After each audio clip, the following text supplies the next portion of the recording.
Apa kabar saudara? Saya berdoa supaya biarlah semua kita tetap sehat, ya, penuh sukacita dari Tuhan dan selalu bersemangat saudara-saudara.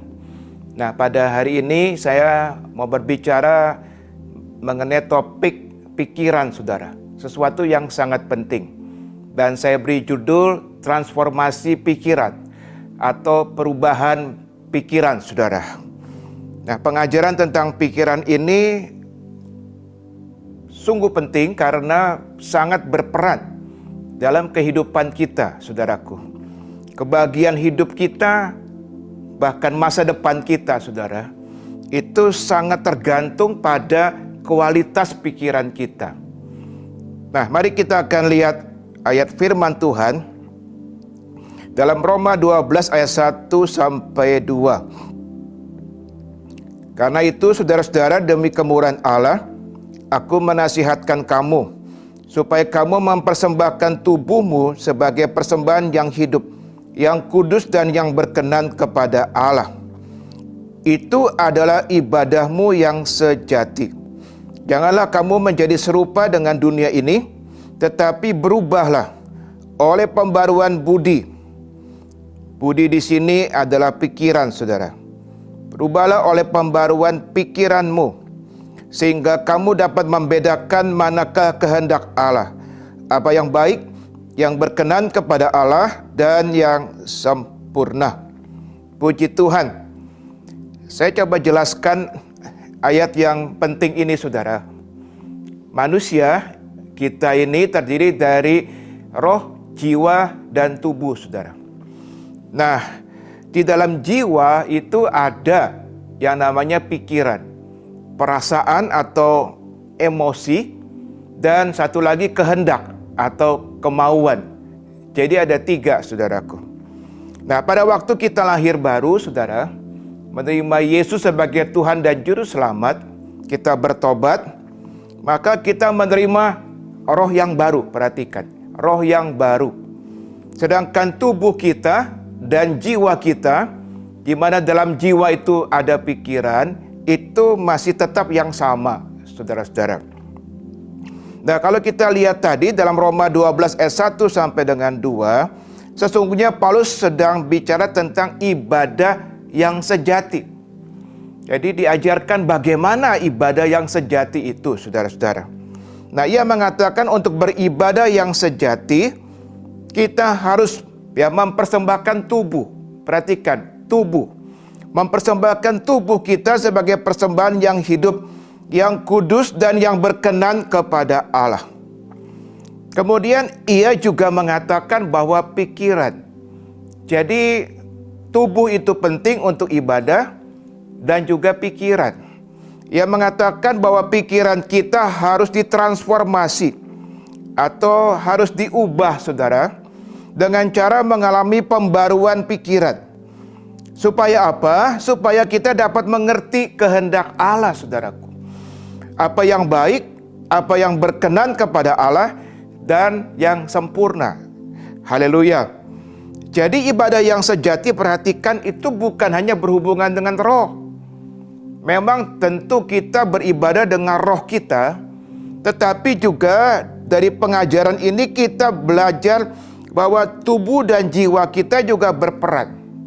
Oleh karena itu, saudaraku, kita harus perhatikan kesehatan bukan hanya roh kita, tapi kesehatan tubuh kita dan juga kesehatan jiwa, di dalamnya ada pikiran. Semuanya itu penting, saudara-saudara. Nah, mari kita akan pelajari hari ini satu persatu. Saya berdoa supaya ini memberkati semua saudara yang mengikuti firman Tuhan ini. Yang pertama adalah ibadah yang sejati adalah mempersembahkan tubuh sebagai persembahan yang hidup.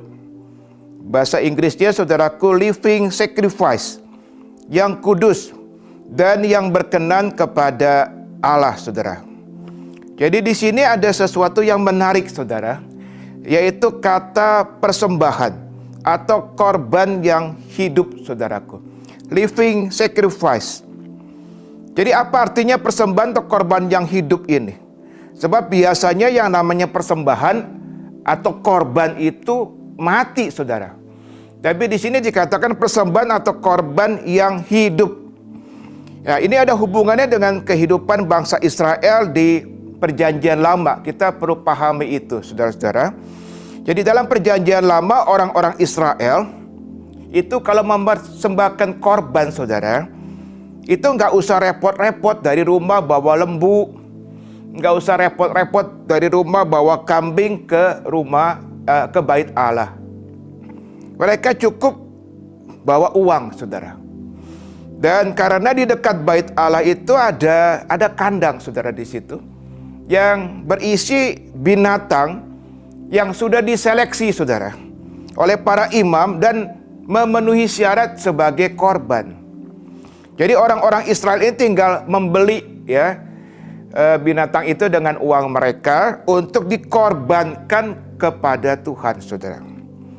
Perhatikan, saudaraku, binatang yang ada di kandang itu bukan binatang mati, tetapi binatang yang masih hidup, saudara. Nah, tetapi statusnya, perhatikan, adalah sebagai korban untuk Tuhan. Jadi sudah ditentukan, meskipun binatang ini masih hidup, tetapi sudah ditentukan statusnya sebagai korban untuk Tuhan. Jadi nggak boleh dipakai untuk tujuan lain. Sudah nggak boleh, saudaraku. Nah, ini yang dimaksud dengan persembahan atau korban yang hidup itu. Ya. Nah, sekarang apa hubungannya dengan saudara dan saya? Perhatikan, mari kita lihat ayat dalam 1 Korintus pasal 6 ayat 19 sampai 20. Demikian firman Tuhan. Atau tidak tahukah kamu bahwa tubuhmu adalah bait Roh Kudus yang diam di dalam kamu, Roh Kudus yang kamu peroleh dari Allah, dan bahwa kamu bukan milik kamu sendiri, sebab kamu telah dibeli dan harganya telah lunas dibayar.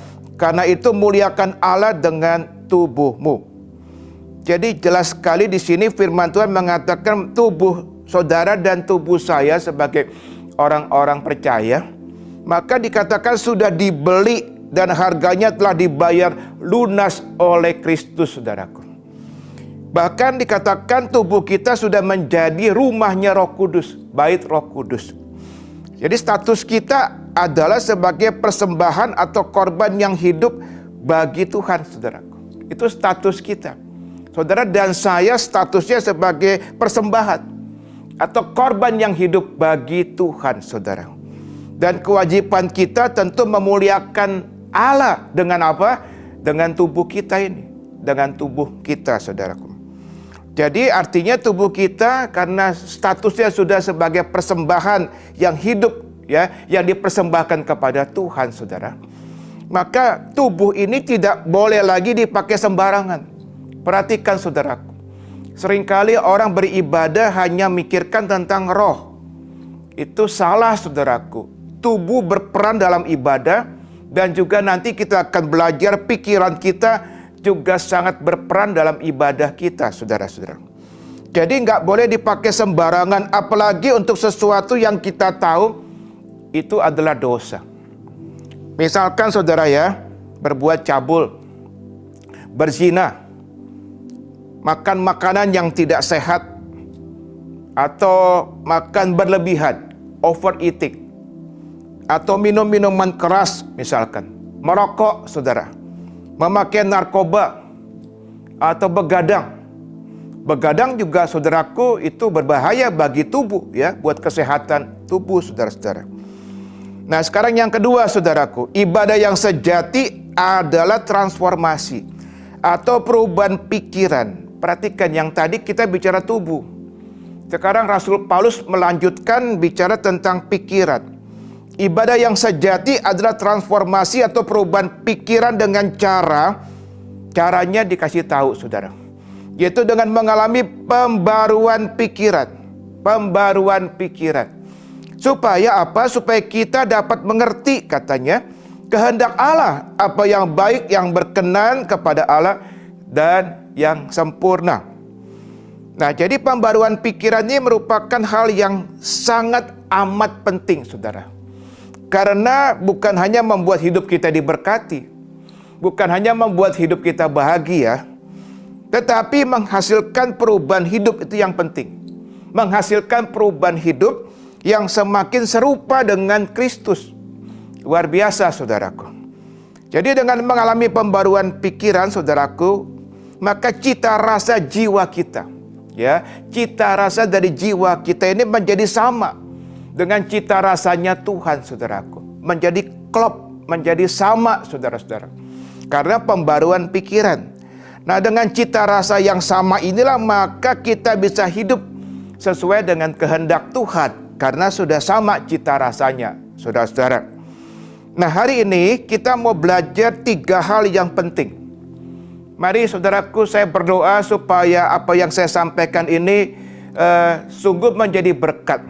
Bukan hanya buat saudara, tapi juga buat saya menyampaikan firman Tuhan ini. Karena semua kita membutuhkan pembaruan pikiran. Semua kita, saudara-saudara. Jadi ada 3 hal. Yang pertama adalah perlunya pembaruan pikiran, ya. Saudara dan saya perlu mengalami pembaruan pikiran. Jadi pikiran itu, saudaraku, sangat penting.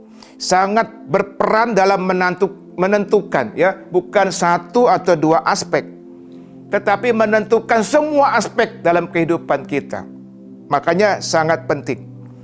Jadi firman Tuhan mengajarkan, saudaraku, bahwa apa yang kita pikirkan, saudaraku, itu menentukan apa yang kita lakukan, saudaraku. Jadi semua yang kita lakukan, yang kita perbuat, itu asalnya bermula dari pikiran kita, saudara. Jadi pikiran itu makanya sangat penting. Perhatikan, jika pikiran kita benar, tentu akan menghasilkan perbuatan yang benar. Sudah tentu itu.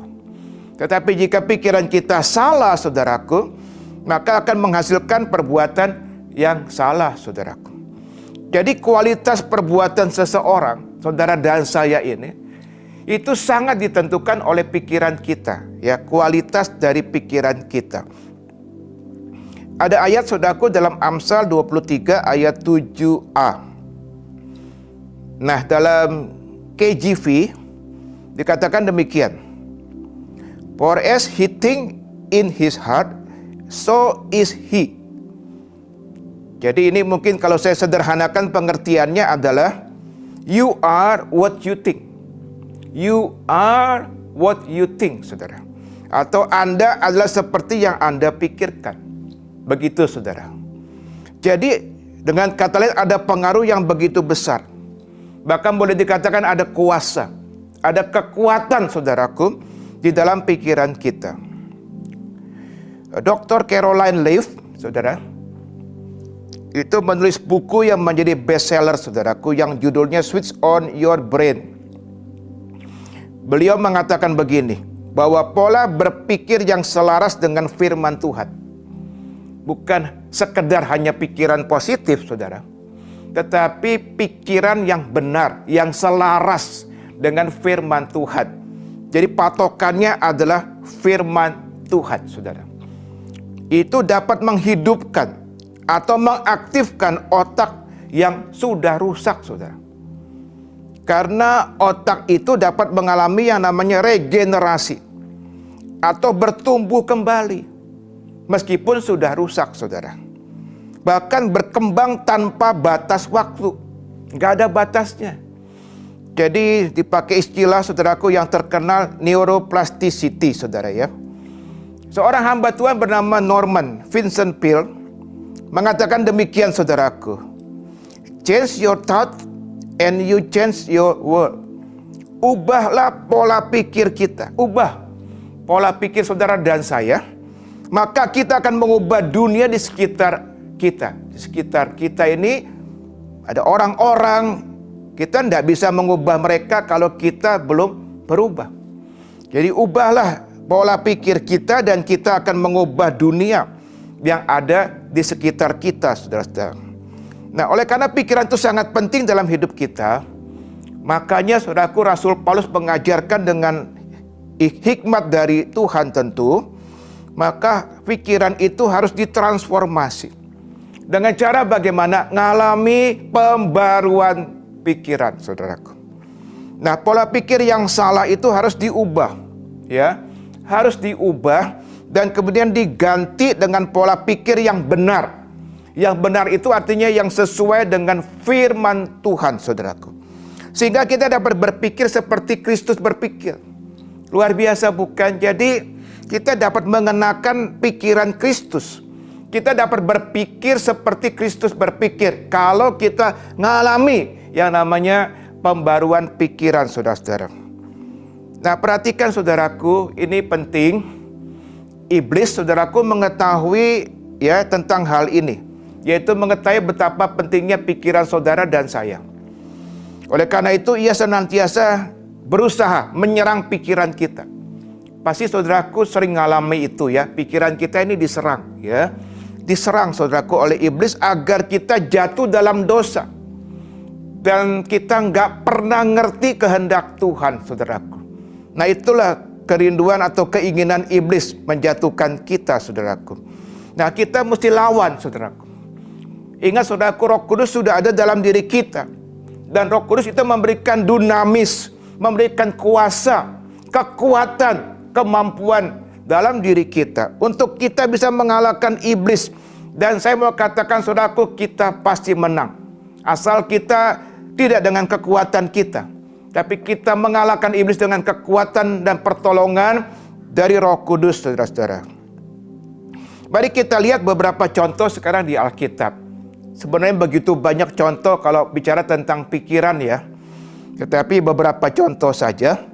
Yang pertama ya mulai dari Hawa saja. Pikiran Hawa itu diserang, saudara. Ya oleh siapa? Oleh iblis sehingga dia jatuh dalam dosa, saudaraku. Nah, awal mulanya kan di situ. Nah, setelah itu berapa banyak manusia itu yang mengalami hal yang sama, saudaraku, sampai hari ini. Perhatikan lagi, iblis ya, kalau kita baca kitab Injil, dia berusaha menyerang pikiran Tuhan Yesus setelah ia berpuasa selama 40 hari, agar Tuhan Yesus mengikuti kemauan iblis, saudara. 3 kali iblis menggoda Yesus dan ia berkata begini ya. Yang pertama, jika engkau anak Allah, perintahkan supaya batu-batu ini menjadi roti. Itu yang pertama. Lalu iblis berkata lagi, jika engkau anak Allah, jatuhkan dirimu ke bawah. Dan yang ketiga, iblis berkata lagi, semuanya ini akan kuberikan kepadamu jika engkau sujud menyembah aku. Puji Tuhan, namun Yesus tidak bersedia mengikutinya. Artinya serangan iblis kepada pikiran Tuhan Yesus nggak mempan, saudaraku ya. Dan pada akhirnya Tuhan Yesuslah yang mengusir iblis. Kita mesti seperti itu, saudara-saudara. Roh Kudus memberikan kuasa untuk kita bisa mengusir ya kuasa-kuasa jahat. Dalam Matius 16, nanti saudara baca ya ayatnya. Matius 16 ayat 21 sampai 23. Maka dikatakan di situ Tuhan Yesus memberitahukan kepada murid-muridnya bahwa dia harus pergi ke Yerusalem, saudara. Jadi mesti ke Yerusalem, saudara ya. Di sana dia akan menderita.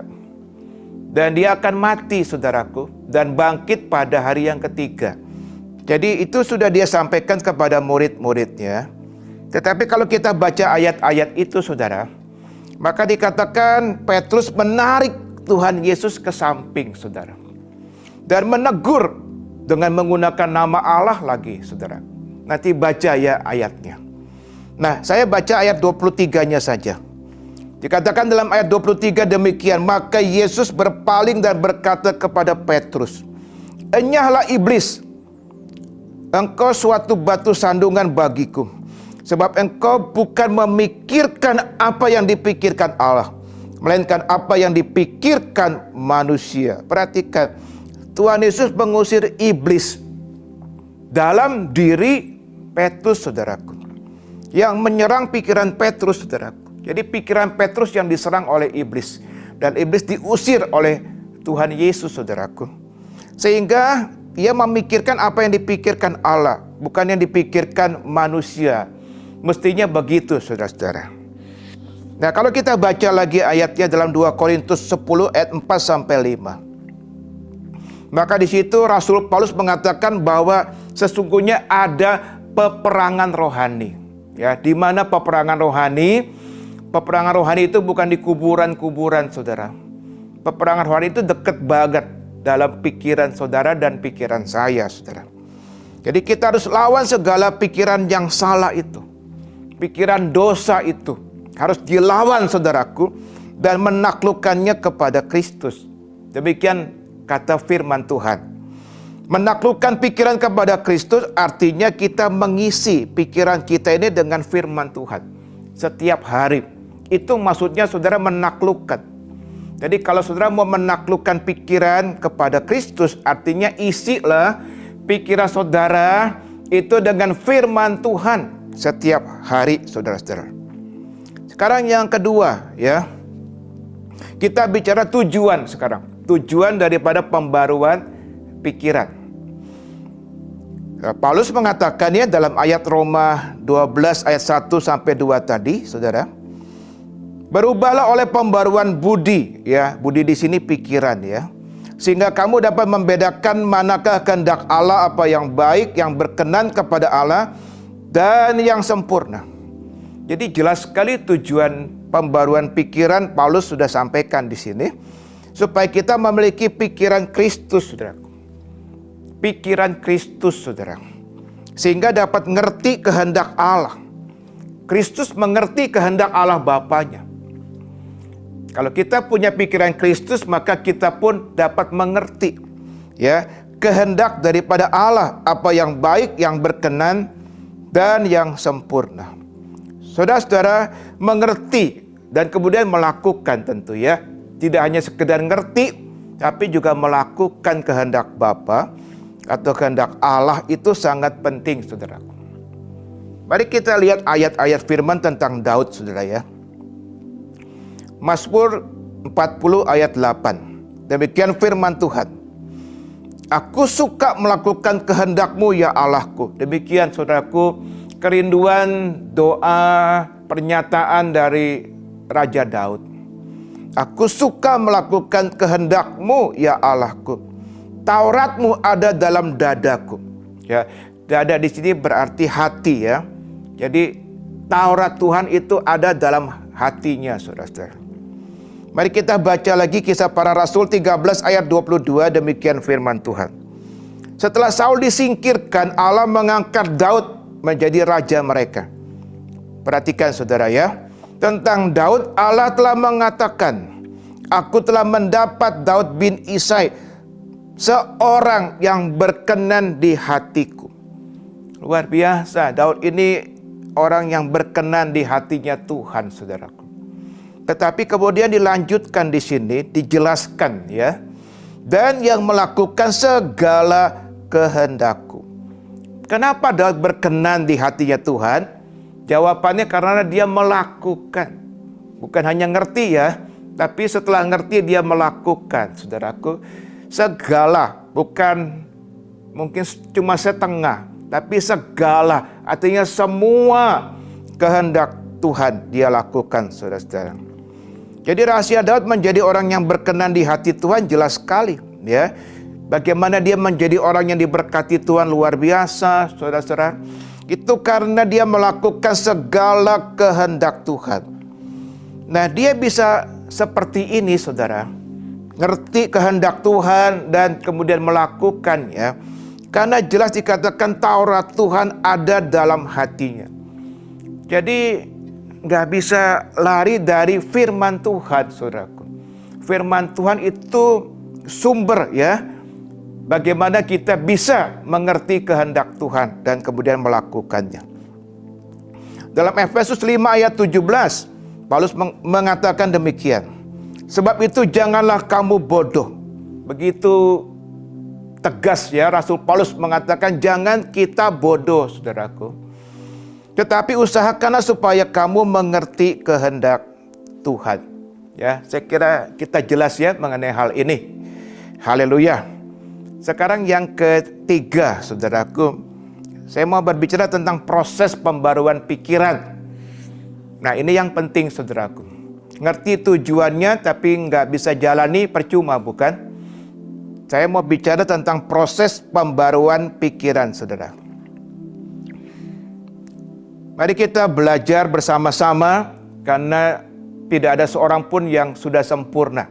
Saya pun, saudaraku, belum sempurna. Saya mau belajar ya mengenai proses pembaruan pikiran ini juga, saudara-saudara. Perlu kita pahami bahwa sarana, nah perhatikan, untuk bisa pikiran kita dibarui, itu sarananya adalah, saudaraku, melalui kehidupan doa, bergaul dan dengan firman Tuhan. Dua itu.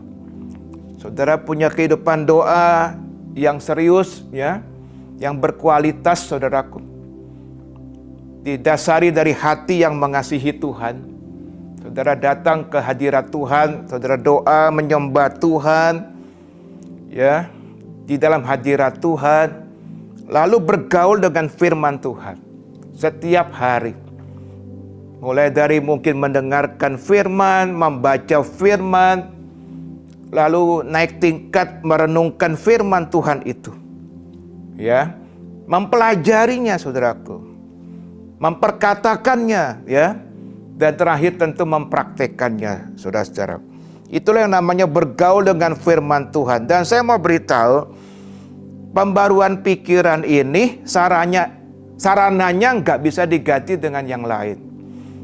Hanya oleh doa dan firman Tuhan. Makanya Billy Graham mengatakan begini, penting sekali, saudaraku, ini hamba Tuhan yang dipakai Tuhan luar biasa ya. Dia mengatakan, jika Anda tidak tahu apa-apa tentang firman Tuhan, Anda akan selalu tidak tahu kehendak Tuhan. Betul sekali, saudaraku. Nah, bicara tentang pembaruan pikiran itu sebuah proses. Jadi penting kata proses, saudara ya. Jadi tidak ada yang instan. Adalah sebuah proses, saudara. Artinya harus dilakukan terus-menerus. Saudara dan saya, kalau urusan pembaruan pikiran ini, harus dilakukan terus-menerus dan berkesinambungan. Dari hari ke hari dan seterusnya, saudaraku. Dengan melatih, saudaraku, berpikir yang benar. Latihan berpikir yang benar. Sumbernya dari Alkitab. Ya, karena harus sesuai dengan firman Tuhan. Bukan hanya melatih berpikir positif, saudaraku, tetapi melatih berpikir yang positif dan benar. Nah, benar ini ukurannya dari mana? Firman Tuhan. Kebenaran, yaitu firman Tuhan. Dan kita tidak bisa lakukan ini dengan kekuatan kita. Saudara dan saya pasti gagal. Karena di dalam pembaruan pikiran ini terus terang ada peperangan rohani. Karena iblis nggak suka, saudaraku.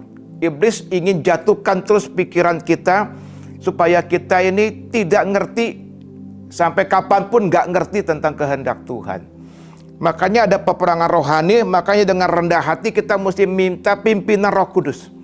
Ya, kita berperang bukan dengan kuasa atau kekuatan kita, tetapi dengan kuasa atau kekuatan dari Roh Kudus, saudara-saudara. Nah, perhatikan, jangan punya anggapan bahwa pikiran ini akan berubah hanya dengan beberapa kali berpikir yang benar sesuai firman Tuhan. Langsung saudara berkata, puji Tuhan, pikiran saya sudah berubah. Tidak secepat itu, saudara-saudara. Ya, kita harus mendisiplinkan diri untuk berpikir benar sesuai firman ini berulang-ulang.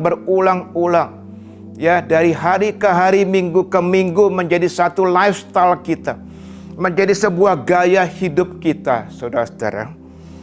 Sehingga akhirnya, saudaraku, akhirnya pikiran yang benar itu akan muncul lebih cepat daripada pikiran yang salah. Ketika kita menghadapi berbagai hal dalam hidup ini, saudaraku. Jadi sekali lagi saya mau katakan, saudara, kita harus disiplin dalam hal ini. Terus menerus berpikir yang benar sesuai dengan Alkitab, saudara. Sampai pada akhirnya, ya, pikiran yang benar itu, yang sesuai dengan Alkitab itu akan muncul lebih cepat, saudaraku, daripada pikiran yang salah. Ketika kita menghadapi berbagai hal dalam hidup ini yang seringkali terjadi tiba-tiba. atau sekonyong-konyong, saudara-saudara. Ya, ini contoh saja, misalkan kita tiba-tiba ya diperlakukan tidak adil oleh seseorang, tiba-tiba, saudara. Nah, pikiran untuk menahan diri, pikiran untuk mengampuni, itu ternyata muncul lebih cepat, saudara, daripada pikiran untuk marah atau pikiran untuk membalas. Berarti kita sudah mulai, saudaraku, ya, mengalami satu kemajuan dalam proses pembaruan pikiran kita, saudara-saudara. Dan itu terus kita latih, saudaraku, ya, sehingga akhirnya kita benar-benar bisa mengenakan apa yang namanya pikiran Kristus itu. Saya beritahu saudaraku, jangan cepat putus asa. Ini peperangan rohani yang kita mesti menangkan, dan kita pasti menang, saudara-saudara. Jangan cepat putus asa kalau kita masih sering berpikir yang salah. Siapapun juga, saya pun, saudaraku, belum sempurna. Ya, saya pun sering berpikir yang salah masih.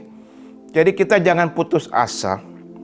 Dan jangan kemudian merasa Tuhan akan menghukum kita karena kita sudah gagal. Enggak begitu, saudaraku, ya. Tuhan itu sabar dan panjang sabar. Yang penting, saudaraku, kita punya kerinduan, ya, punya tekad. Kita mau berubah sesuai dengan kehendaknya Tuhan, saudara-saudara, ya. Nah, saudaraku, kita, ya, semua pasti pernah gagal. Jadi saya mau katakan bahwa jangan sampai terintimidasi, ya, oleh setan yang mengatakan kamu pasti gagal, nggak mungkin bisa. Ya, kita semua pasti gagal, sudah pernah gagal, dan mungkin bukan 1-2 kali, saudaraku, ya. Cukup sering kita gagal di area ini. Dan tapi, saudaraku, kita sedang dalam proses, ya. Kita memang belum sampai di ujung, kita masih dalam proses, saudaraku. Pembaruan pikiran ini dari hari ke hari, saudaraku. Jadi firman Tuhan ini untuk saudara dan juga untuk saya. Karena kita semua sedang dalam proses, saudaraku, pembaruan pikiran, saudaraku. Saya pernah mengalami kegagalan, saudaraku. Dan saya bertekad untuk memperbarui kembali pikiran saya sesuai dengan Alkitab, sesuai dengan firman Tuhan. Nah, apa yang harus kita lakukan jika kita jatuh lagi berpikir yang salah? Nah, setiap kali kita menyadari telah berpikir yang salah, mari, saudaraku, kita minta ampun kepada Tuhan. Minta ampun lagi sama Tuhan, saudaraku. Kemudian kita berdoa minta pertolongan Roh Kudus. Dan bertobat sungguh-sungguh, ya. Ada penyesalan, saudaraku. Dan kemudian buang pikiran yang salah itu. Saudara, buang dalam nama Tuhan Yesus, buang itu supaya enggak dipikirin lagi sama kita, saudara-saudara. Nah, setelah itu kita bangkit, harus bangkit, saudaraku. Ya, jadi jangan setelah itu kita jadi lemes, ya, karena kita merasa berkali-kali gagal. Kita mesti bangkit lagi, terus lagi melatih, saudara. Berpikir yang benar sesuai dengan firman Tuhan. Pada akhirnya, saudaraku, ya, lambat laun itu akan berhasil. Nah, pada akhirnya kita akan sampai ke satu titik, saudaraku.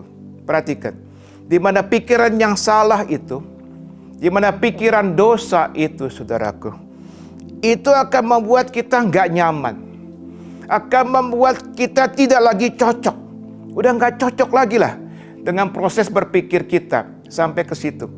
Berarti kita sudah ngalami itu yang namanya pembaruan pikiran itu, saudara-saudara. Nah, hari ini ada sesuatu yang sangat penting yang saya mau sampaikan. Saudaraku, benar-benar dengarkan ini baik-baik. Jadi saya mau kita belajar sama-sama hari ini. Hal-hal apa saja yang harus kita pikirkan. Bukan sekali 2 kali, terus menerus. Ya, supaya kita dapat berpikir seperti Kristus berpikir akhirnya. Nah, ini diambil dari kitab Filipi pasal 4 ayat 8. Sebuah ayat yang tidak asing lagi, ya, buat kita orang percaya. Tapi mari hari ini kita coba dalami, ya, saudara-saudara. Filipi 4 ayat 8, demikian firman Tuhan. Jadi akhirnya saudara-saudara, semua yang benar, semua yang mulia, semua yang adil, semua yang suci, semua yang manis, semua yang sedap didengar, semua yang disebut kebajikan dan patut dipuji, pikirkanlah semuanya itu. Haleluya. Jadi dalam ayat ini Paulus memaparkan sebenarnya tentang melatih berpikir. Melatih berpikir yang benar sesuai dengan firman Tuhan. Lalu Paulus memaparkan ada 8 hal di sini yang harus terus-menerus kita pikirkan, saudara-saudara. Ya. Yang pertama adalah hal yang benar. Jadi kita harus terus-menerus melatih berpikir yang benar, dan keluarkan hal-hal yang tidak benar, yaitu hal-hal yang bersifat dusta, hal-hal yang bersifat penuh tipu daya, penuh kecurangan, hal-hal yang munafik. Dalam nama Yesus keluarkan itu. Karena sesuatu yang kontras dengan kebenaran. Dan setelah itu juga yang penting kita mesti keluarkan pandangan-pandangan yang salah dalam hidup kita.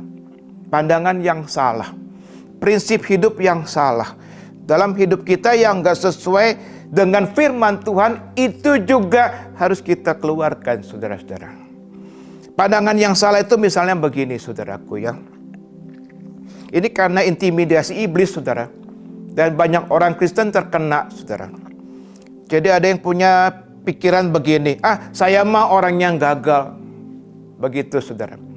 Saya mah orang yang gak bisa apa-apa. Saya mah orang yang gak layak.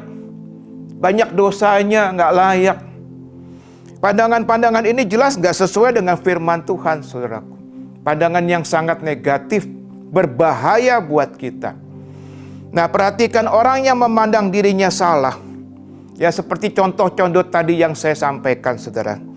Itu akan mengalami 2 dampak negatif. Makanya saya bilang ini sangat bahaya, kita mesti menang di area ini. Supaya saudara dan saya hidupnya benar-benar bisa ngerti dan melakukan kehendak Tuhan dan berbahagia, saudara-saudara. Jadi yang pertama, ini akan melumpuhkan potensi yang Tuhan berikan kepadanya karena ia menjadi orang yang minder.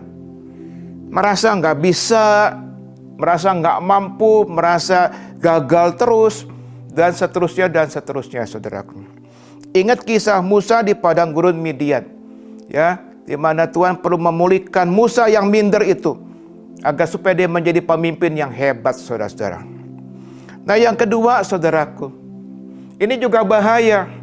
Makanya, saudaraku, kita mesti menang. Saya katakan kita mesti menang dan kita pasti menang bersama Roh Kudus, saudara-saudara. Yang kedua akan merusak hubungan dengan orang lain, ya, dengan orang lain. Ambil contoh ya, ini contoh saja. Ada seorang istri yang selalu berpikir negatif, saudaraku, ya. Dia merasa nggak bisa apa-apa, pokoknya sesuatu yang negatif yang selalu dia pikirkan. Meskipun saudaraku dia punya suami yang luar biasa, mencintai dia luar biasa. Nah, saudaraku, satu ketika sang istri memasak. Dan suaminya berterima kasih kepada istrinya, memuji istrinya bahwa masakannya itu enak, saudara-saudara. Tapi malah istrinya berkata begini, saudara. Aku tahu aku nggak bisa masak. Kamu memuji aku hanya untuk menghibur saja ya. Jadi seperti itu, saudaraku. Kalau begini dalam rumah tangga, yang kasihan bukan hanya istrinya, tapi juga yang kasihan suaminya, saudara-saudara. Nah, ini karena iblis masuk ke dalam pikiran sang istri, sehingga dia merasa ya dia nggak bisa apa-apa, nggak bisa masak dan sebagainya. Dan ini yang berbahaya, saudaraku. Nah, ini yang kita mesti keluarkan. Kita mesti keluarkan. Karena ini nggak benar. Ini tidak benar, saudaraku. Nah, pandangan yang salah juga dapat berupa kebenaran diri sendiri. Hati-hati makanya kalau kita hidup dengan kebenaran diri sendiri. Self-righteousness yang begitu kuat. Sehingga akhirnya firman Tuhan tidak bisa bertumbuh dengan baik dalam kehidupan kita, karena kita hidup dengan kebenaran kita, bukan dengan kebenaran firman Tuhan, saudara-saudara. Nah, pandangan yang salah ini dimasukkan oleh iblis supaya hidup kita hancur, saudaraku. Oleh karena itu, mari hari ini saya ingin khotbah saya ini bukan hanya sekedar diketahui, tetapi mari kita praktekkan. Termasuk saya juga sedang mempraktekkannya untuk membuang hal ini jauh-jauh dari pikiran kita. Yang kedua, saudaraku, hal yang mulia. Yang mulia. Hal yang mulia itu bicara tentang perkara-perkara surgawi, perkara-perkara rohani, saudaraku. Jadi terus-menerus berpikirlah tentang perkara-perkara rohani. Dan saudara dan saya keluarkan perkara-perkara duniawi, saudaraku, yang hanya mengejar kesenangan, kenikmatan sesaat. Ya, misalkan pesta pora, misalkan seks bebas, misalkan judi, saudara, misalkan hobi juga bahaya, atau kebiasaan yang mengikat kita. Dan hobi dan kebiasaan itu tidak sesuai dengan firman Tuhan, saudaraku. Perhatikan statement ini, saudaraku. Pikiran yang terjerat sesuatu tidak akan peduli pada apapun, kecuali hanya pada yang menjeratnya. Yang berikut, hal yang adil. Saudara dan saya mari terus-menerus melatih berpikir yang sesuai aturan. Jadi adil itu bicara sesuai aturan, atau yang sesuai dengan kepatutan. Yang sesuai dengan kepatutan, patutnya bagaimana, dan keluarkan hal-hal yang sebaliknya.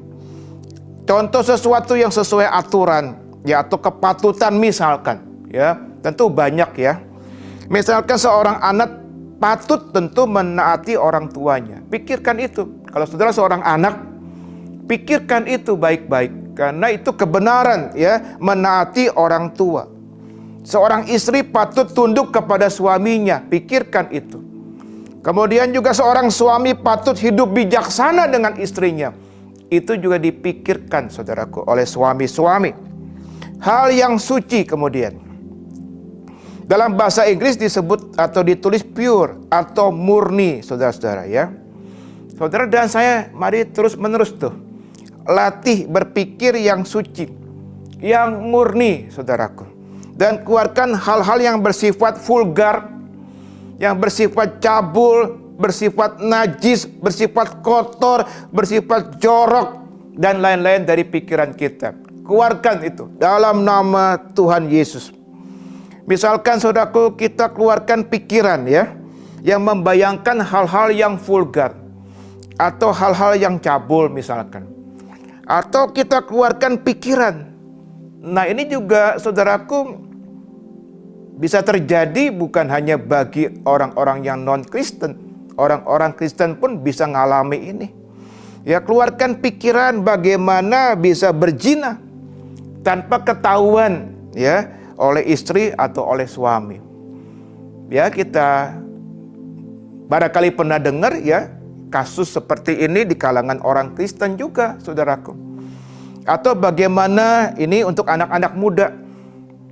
Bagaimana melakukan seks bebas tanpa ketahuan orang tua. Cari akal bagaimana supaya orang tua nggak tahu. Keluarkan itu. Itu sama sekali bukan dari Tuhan. Yang berikut, hal yang manis, saudara.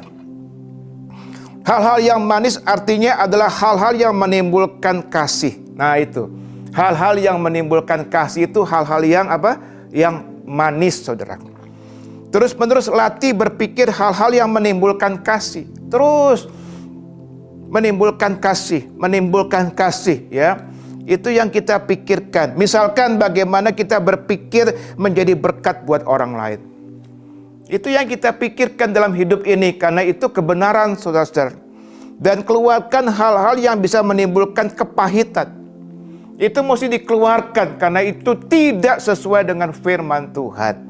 Misalkan orang yang terus-menerus memikirkan kesalahan orang lain, disimpan terus kesalahan orang lain. Buang itu, saudaraku, karena itu bisa menimbulkan kepahitan dalam diri saudara. Yang berikut adalah hal yang sedap didengar. Nah, dalam bahasa Inggris ditulis admirable atau bisa disebut terpuji, saudara ya. Hal yang sedap didengar ini artinya apa?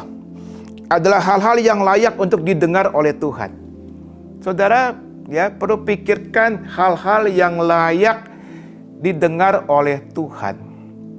Manusia nggak bisa dengar pikiran, tapi Tuhan bisa dengar pikiran kita.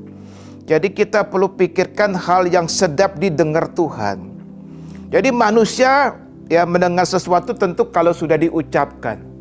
Tetapi Tuhan bisa mendengar sesuatu yang belum diucapkan, yang baru timbul dalam pikiran dan hati kita. Tuhan sudah bisa dengar, saudaraku. Artinya Tuhan sudah bisa tahu itu. Nah, terus-menerus latih berpikir positif, saudara. Ya, misalkan belajar melihat kebaikan dalam keburukan. Belajar itu. Di tengah pandemi ini banyak hal yang buruk tentu. Tapi belajar melihat kebaikannya, ya ada hikmahnya tentu di tengah pandemi ini. Itu baik terhadap keadaan, ya situasi, maupun terhadap atau dalam diri seseorang. Belajar untuk melihat kebaikan, ya di dalam begitu banyak keburukan orang, tentu masih ada kebaikannya. Lihat kebaikannya, saudaraku. Sehingga yang keluar akhirnya, saudaraku, bukan keluh kesah. Yang keluar bukannya sungut-sungut, yang keluar bukan self pity, tapi yang keluar adalah pengucapan syukur. Dan itu sesuatu yang sedap didengar oleh Tuhan, saudaraku. Yang berikut hal yang disebut kebajikan. Dalam bahasa Inggris disebut excellent atau baik sekali. Terus-menerus latih berpikir untuk melakukan yang terbaik. Yang terbaik bukan hanya yang baik, tetapi yang terbaik.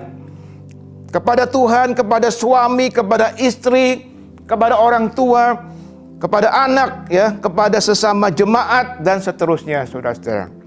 Dan keluarkan pikiran ala kadarnya, ya, karena kita kurang mau bayar harga. Yang berikut adalah hal yang patut dipuji. Hal yang patut dipuji bukan berarti, saudara, memikirkan sesuatu yang mendatangkan pujian bagi kita. Bukan itu maksudnya, jelas itu tidak sesuai dengan firman Tuhan.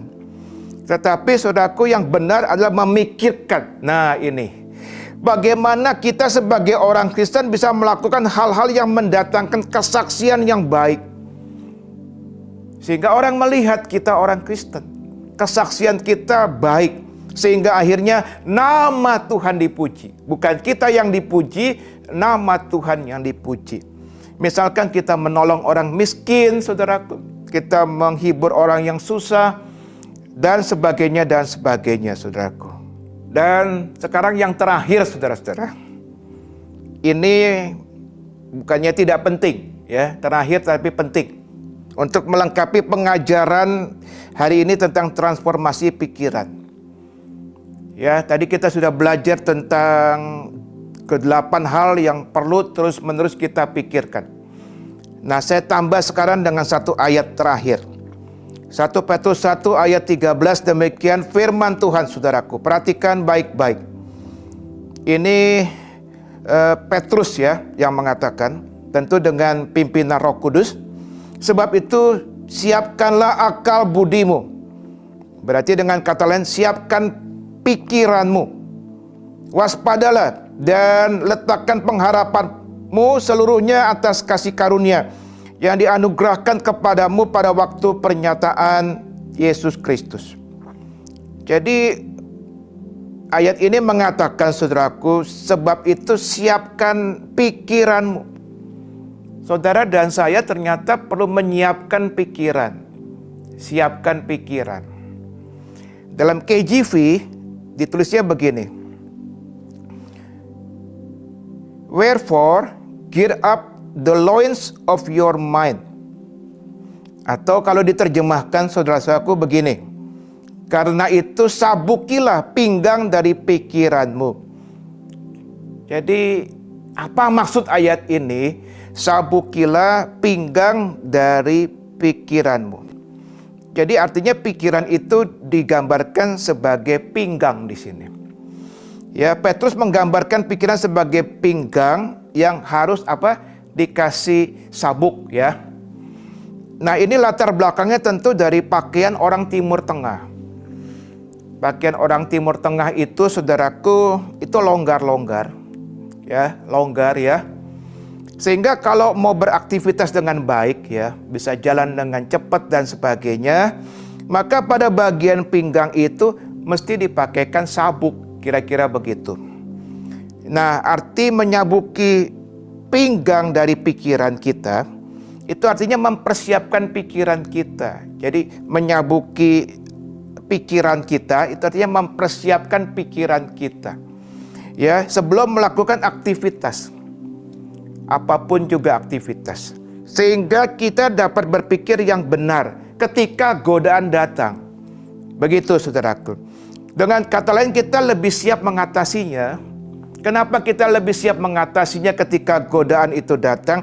Karena kita sudah mempersiapkannya lebih dulu. Itu yang dimaksud oleh Petrus, saudaraku. Saudaraku, tahu nggak kenapa Petrus menulis ini? Dia menasehati kita karena dia sendiri punya pengalaman, saudaraku. Ya, pada waktu awal-awal menjadi murid Tuhan Yesus, dia punya pengalaman tentang hal ini. Ya, ia memang orang yang penuh semangat. Luar biasa semangatnya. Tetapi dia juga punya kelemahan. Salah satunya adalah sikap ceroboh, sikap terburu-burunya, itu kelemahan dia. Istilahnya begini, saudaraku, Petrus ini nih, orang yang bertindak dulu, mikir belakangan. Begitu saudaraku. Ya, dia ngomong asal bunyi, katakan begitu ya.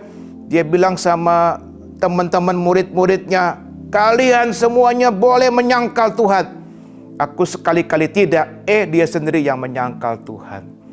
Dia dengan cepatnya mengambil pedang. Ya, itu spontan, gak dipikir dulu. Ditegur oleh Tuhan Yesus, saudaraku. Jadi istilahnya memang dia adalah orang yang bertindak dulu, mikir belakangan. Barangkali ya ada di antara kita juga mungkin yang mirip-mirip seperti Petrus ya. Jadi makanya saudaraku, Petrus memberi nasihat supaya ya sabuki pinggang pikiran kita. Artinya persiapkan pikiran kita. Saya coba berikan beberapa contoh sebelum kita berdoa. Yang pertama misalkan begini saudara ya. Waktu kita mau masuk ke dalam satu pertemuan ya, kita sudah persiapkan dulu nih pikiran kita. Ya, kita bilang nih sama pikiran kita. Nanti dalam pertemuan saya tidak akan bergosip. Begitu saudara. Jadi sebelum nyampe ke pertemuan, kita sudah punya tekad. Dipersiapkan dulu pikiran ini, saya tidak akan bergosip. Nah, itu menolong saudara-saudara. Nah, ini terutama kepada kaum pria, saudaraku. Karena pria ini kelemahannya di sini. Kita mesti hati-hati, saudaraku ya. Sebelum kita menggunakan laptop kita, atau komputer kita, atau apapun, saudaraku, gadget kita sudah mempersiapkan pikiran kita lebih dulu. Disiapkan dulu, saudara-saudara. Nanti saya tidak akan melihat hal-hal yang vulgar. Saya tidak akan lihat hal-hal yang cabul atau yang sia-sia, yang gak ada gunanya sama sekali. Jadi disiapkan dulu sebelum kita membukanya atau menggunakan laptop atau komputer kita atau gadget kita.